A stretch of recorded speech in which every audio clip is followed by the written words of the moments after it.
had a value for Logan Heights and Barrio Logan, as we call it today, like no one I've ever known.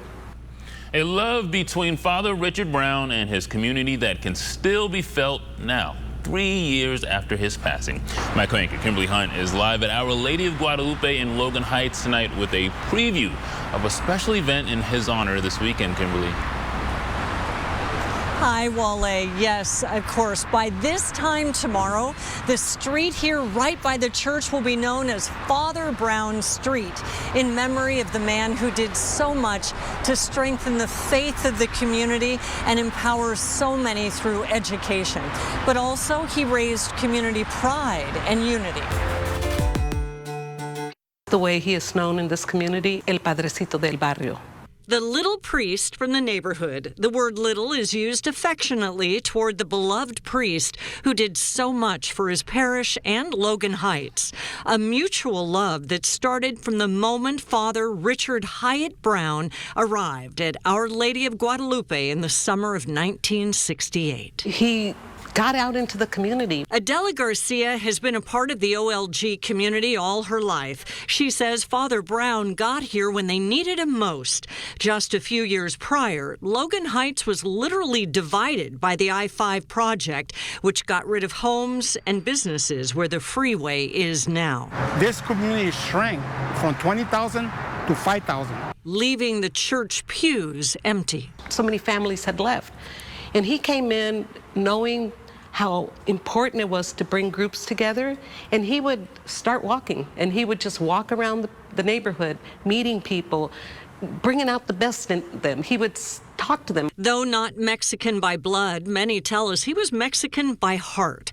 His knowledge for the culture and traditions and his near-perfect Spanish won over many. His wit and humor brought them back to the church, including children and teenagers.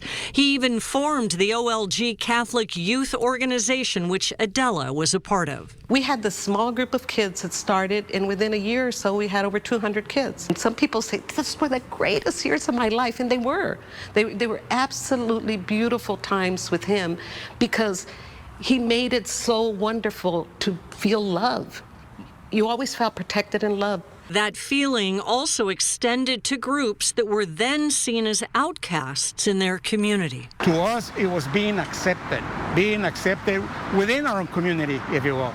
Rico Reyes is a co-founder of the San Diego Lowrider Council and the Amigos Car Club.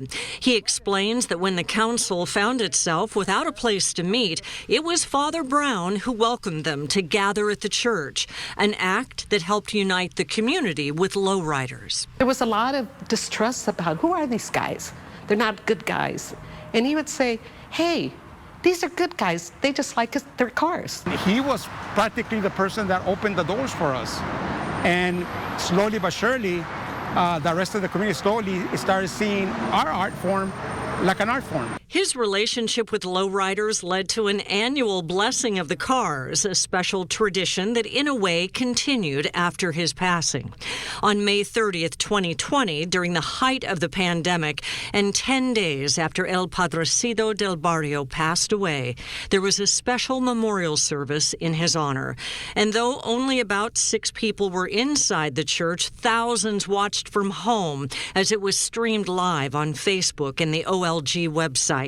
200 lowriders paraded from St. Augustine High School, where he attended school, to Our Lady of Guadalupe, a new father blessing each car passing by. To us, that was very significant, and to some extent, I think it was kind of like our way of paying back Father Brown everything he did for us.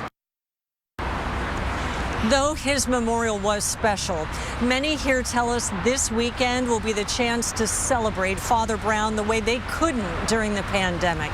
Starts tomorrow with Mass at 11 a.m. right here at Our Lady of Guadalupe. The sign unveiling is at noon, and organizers say everybody is welcome, just like Father Brown would have wanted. Wale, it's been so wonderful to just meet all of the people coming in. There's a 6 o'clock Mass. And actually, they were coming in and out in the last hour as well. Everyone has stories about Father Brown, and he obviously is just so beloved and remembered here. Sounds like it. I'm sure between today and tomorrow will be a great turnout. Kimberly, thank you so much.